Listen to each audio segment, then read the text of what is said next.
Црна Гора и Босна ја спуштија рампата за македонските граѓани кои немаат патни исправи со новото име. Само граѓаните кои имаат нови документи ќе можат да патуваат во овие две земји и тоа на барање на македонските власти.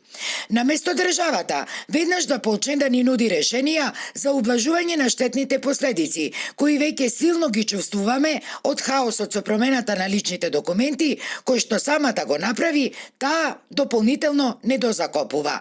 Револтирано реагираат туристичките работници.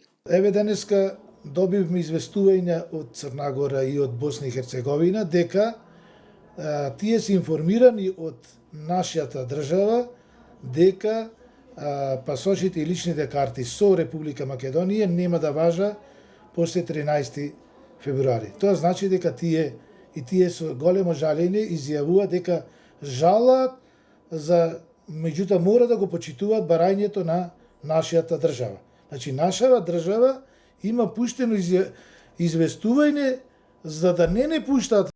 Абсурдот да биде уште поголем и поболен. До сега ниту една надлежна државна институција не го контактирала овој сектор за, како што вели Кариски, барем да им укаже на новите правила. Штетите ни се преголеми, не знаеме на каде тераме. Губиме пари, но губиме и кредибилитет кај нашите партнери, а и државата губи на својот имидж.